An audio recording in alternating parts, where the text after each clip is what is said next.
Kanino gagawin ito ng Diyos? Sa mga taong ayaw kumilala sa Kanya. Sa mga taong ayaw sumunod sa Kanyang utos. Kaya kung maiisip po natin mga kababayan, yung pagdating ng mga kapahamakan sa tao, paraan ng Diyos yun para ipakitang siya ang makapangyarihang dapat masunod. Dapat tayong magpasakop sa Kanya. Kasi ang ginagawa ng tao ngayon sa ating panahon, parang resistance parang paglaban sa Diyos. Sabi ng Diyos, huwag kang papatay. Ang tao pumapatay, mamamatay tao. Sabi ng Diyos, igalang mo ang iyong ama't ina. Ang maraming kabataan ngayon, walang galang sa magulang. Sabi ng Diyos, huwag kang mangangalunya. Marami ngayon mag-asawa, hindi tapat sa isa't isa. Ang sabi ng Diyos, huwag kang magsisinungaling, huwag kang mandadaya. Mga tao'y mandaraya. Kung magpapatuloy na tayo'y relax lang sa paggawa ng masama, hindi kikilos ang Diyos, yung mga tao naniniwala sa Diyos, hindi na rin maniniwala, mahahawa na dun sa kasamaan. Wala nang matitirang mabuti. Kaya ang pagkilos ng Diyos, kuminsan pati nga yung bagyo, galing sa Diyos yan Yung sinasabi ni Jeremias, magpapabugso ng bagyo ang Diyos at maraming mamamatay. Totoo naman Pakinggan nyo sa 25:32 ng Jeremias. Ganito ang sabi ng Panginoon ng mga hukbo, narito, kasamaan ay mangyayari sa bansa at malakas na bagyo ay ibabangon mula sa kahuli-hulihang bahagi ng lupa.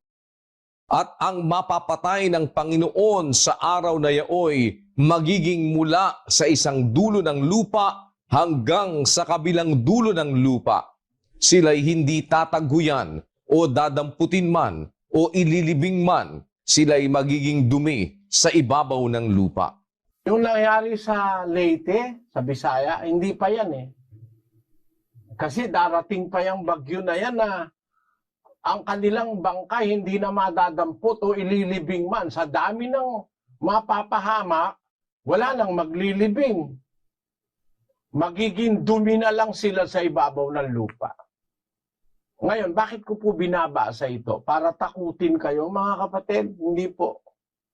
Para ipagpauna sa inyo yung sinasabi ng Diyos na pagka tayo nagpakalugmok-lugmok na sa kasamaan, pagdating ng bagyo, ng galit ng Diyos, mahihirapan tayong makatakas.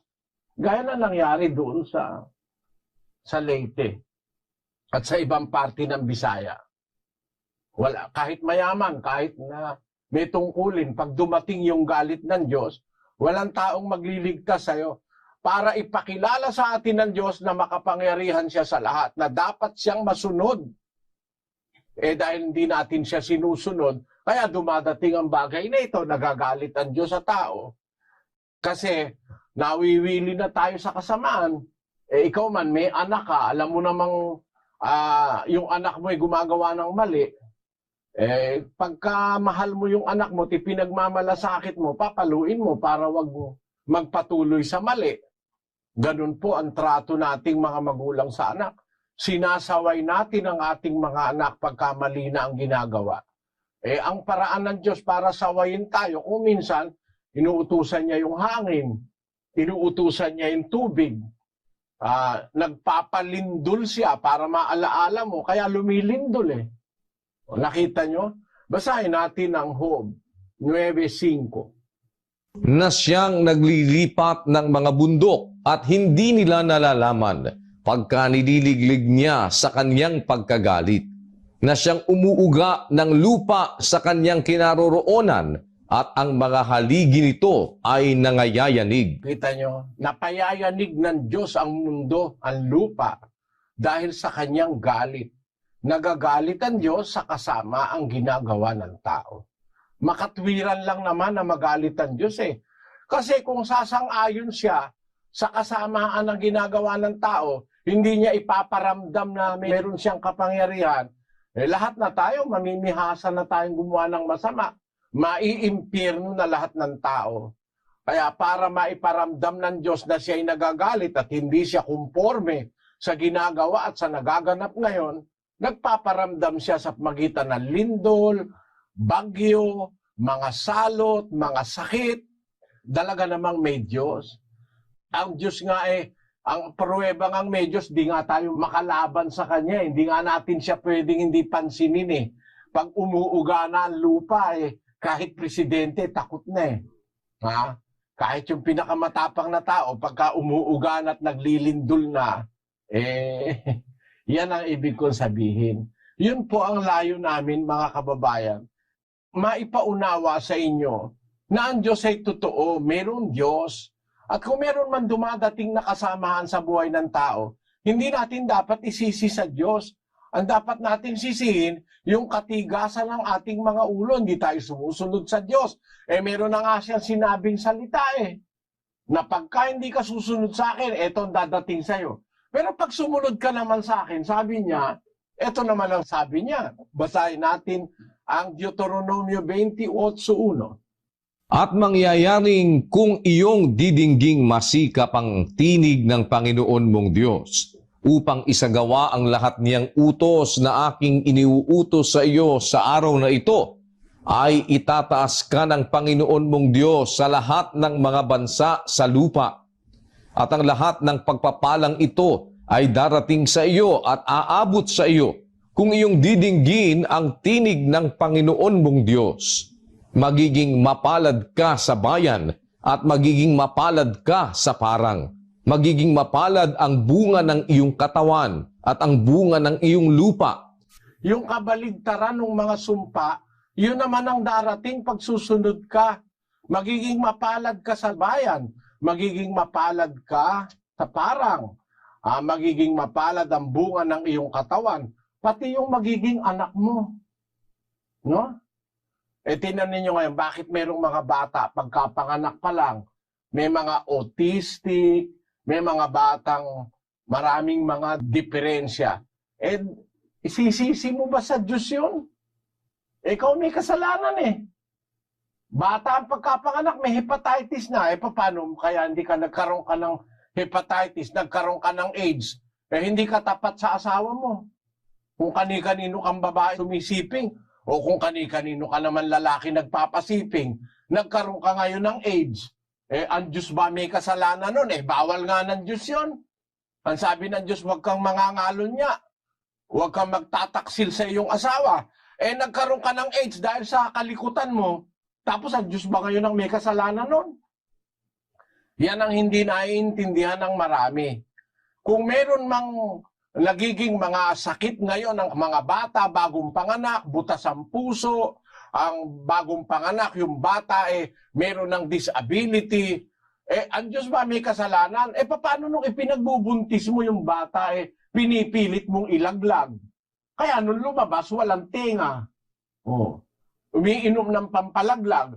Ba't naman pinalalaglag? Kasi, nakipag-ano siya sa ibang lalaki, natatakot siyang mahalata, pinalalaglag, hindi nalaglag.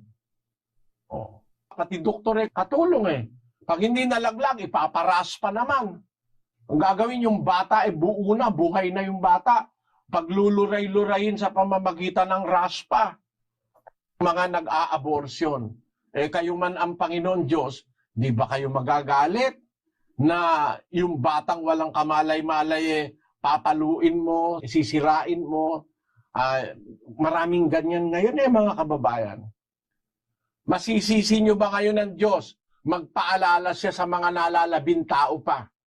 May kapangyarihan siya para magpasapit ng kung ano-anong kapahamakan sa mga tao para makilala natin siya ay makapangyarihan sa lahat. Sana nauunawaan nyo, ibig kong sabihin mga kapatid, nakakalungkot po kasi nakikita ko dito sa abroad kung gaano ang tao ngayon ay parang hayop na. Wala nang pagmamahal sa kapwa. Mayroong kapwang may daladalang nagwi-withdraw lang ng doon sa ATM machine. Yung matanda. Pagka-withdraw ng pera ng matanda, tinutukan sa ulo, pinasabog yung ulo, kinuha yung pera. Bakit kaya hindi na lang kinuha yung pera kako? Ba't pinasabog pa ulo ng matanda? Wala namang magagawa na yung matanda eh. Matanda na nga eh. Kung kumilos nga eh, parang ano na eh. Parang puro rayuman eh. Pwede mo namang agawin na lang yung pera. Kung kailangan mo pera, tumakas ka na. Pero para pasabugin mo pa ulo ng matanda, sobrang kalupitan na yon. Yan ngayon ang dahil kung bakit tayo nakakakita sa mga nangyayari sa iba't ibang panig ng mundo ng mga kalamidad. Mga paalala ng Diyos yan, mga kapatid. Sana nauunawaan natin. Meron pa pong panahon. Hindi pa huli ang lahat. Meron pang panahon para mag-umpisa tayong kumilala sa Diyos at makaranas naman tayo ng pagmamahal ng Panginoon kung tayo susunod sa Kanya. Ang Diyos ay mapagmahal sa Kanyang mga anak. Pero siya po ay nagpaparusa sa matitinding kasamaan ng tao.